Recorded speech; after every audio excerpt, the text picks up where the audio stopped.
কাছে এসো যদি বলো, তবে দূরেই কেন থাকো।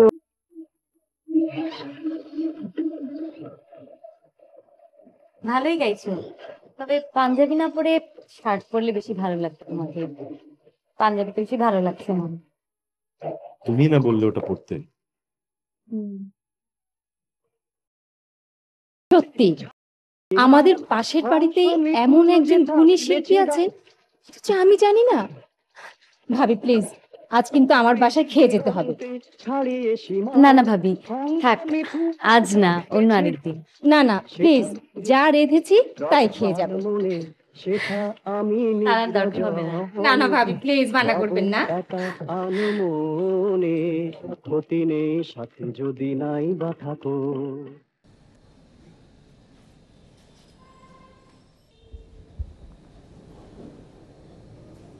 গানটা কেমন লাগলো তোমার? ভালো, কিন্তু তোমার রেডিওর গানটা টেলিভিশনে গানের চেয়ে অনেক ভালো হয়েছে। রেডিও তো এখন দুয়ারানি, টেলিভিশন হলো সুয়োরানি। টেলিভিশনেই বেশি গাইতে হবে। তা গাও, কিন্তু ঢাকায় যা খরচ, বাসা ভাড়াই তো অনেক। শুধু গান গিয়ে এখন চলা মুশকিল। জমানো টাকা যা এনেছিলাম সবই খরচ হয়ে গেছে। সামনের শনিবার ভাবছি গ্রামে যাব। বাবার সঞ্চয় জমি দেখি কিছু বিক্রি করতে পারি কিনা। শোনো, জমিটুকু বরং থাক। আমার নিজের জমানো টাকা দিয়ে আমি কিছু গয়না বানিয়েছিলাম, সেখান থেকে দুটো বালা বেশ ভারী। ডিজাইনটা সেকেলে হয়ে গেছে, পরা হয় না। তুমি বরং সেগুলো বিক্রি করে দাও।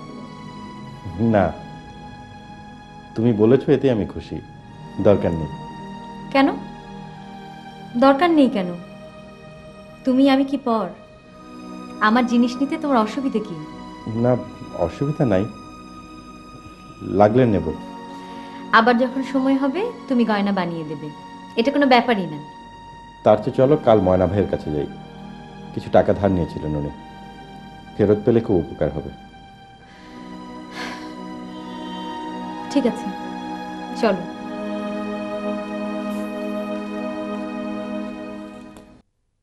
তোমার ওয়াইফ? বাহ, খুব মিষ্টি তো। আপনি কি গান করেন? জি না, তেমন না। তেমন না মানে? গান করেন তো? এই একটু একটু। ওই একটু একটু হলেই চলবে। এখন তো গান শোনা হয় না, দেখা হয়। হ্যাঁ, বা আপনাকে দিয়ে হবে। আপনি সিরিয়াসলি গান করতে থাকেন, আমি আপনাকে দাঁড় করিয়েই ছাড়। না মানে আমি পারবো না, আপনি বরং মিজানের ক্যাসেটটার ব্যাপারে হেল্প করুন। তা তো বটেই, তা তো বটেই। আচ্ছা মিজান, তোমার কাছে কি আরো কিছু টাকা হবে? ধরো 1000-500।